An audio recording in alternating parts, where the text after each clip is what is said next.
housing market crash.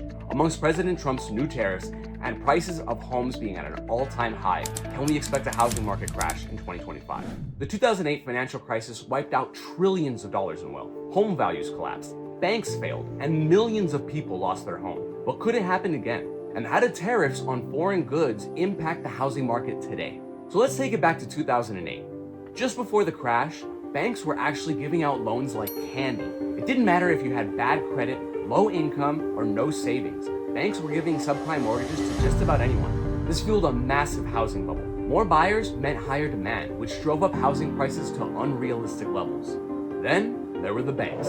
They weren't just lending money. They were bundling risky mortgages into what was called mortgage-backed securities. These were sold to investors as safe bets, while many were actually junked. When home prices stopped rising, buyers started defaulting. For those of you who don't know, defaulting essentially means you are not able to pay the mortgage on time. A buyer is considered default when they miss multiple months' payments. It's usually for about 90 days or more.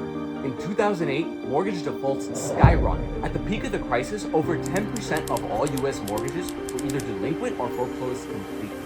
When home prices started rising, buyers started defaulting. By October 2008, approximately 16% of subprime adjustable rate mortgages were either 90 days delinquent or foreclosed proceedings. That's roughly triple the rate of 2005. Banks couldn't sell off bad loans fast enough, and financial institutions like the Lehman Brothers collapsed overnight.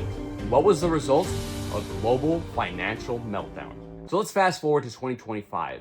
Can we expect the same thing to happen? Let's take a look at the warning signs. Today's home prices are again sky high, but the lending standards we have today are quite stricter. Ever since the 2008 financial crisis, lending changed completely. Unlike 2008, now the banks aren't giving out those insanely risky loans. However, we are seeing a rising problem: increased mortgage rates and affordability issues.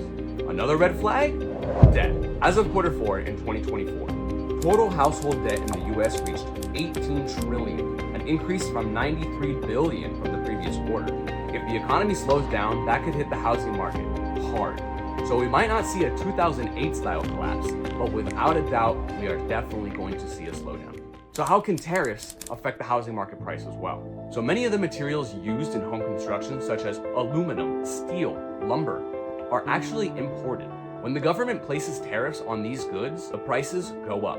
For example, the National Association of Home Builders reported that recent tariffs have increased the cost of building a new home by an average of $9,200. This is due to a 34% rise in building material costs since December of 2020. We are still feeling the effects of COVID on today's housing market, and the tariffs are going to make that even worse. Higher material costs could mean fewer new homes being built, which limits supply and keeps prices high.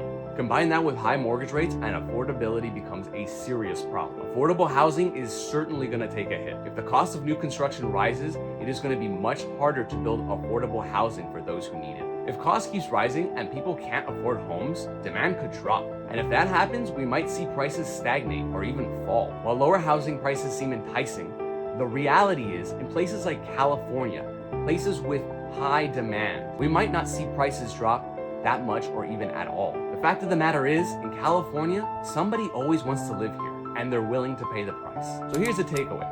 The 2008 financial crisis happened because of bad loans and reckless banks. Looking at today's market is completely different. However, high debt and mortgage rates are still a great concern. And the tariffs, making housing even more expensive by raising the cost of construction material. So a full-blown 2008-style crash might not happen, but a slowdown is a real possibility. Are President Trump's tariffs nuking the housing market? Are we going to expect a terrible crash this upcoming year? What do you think?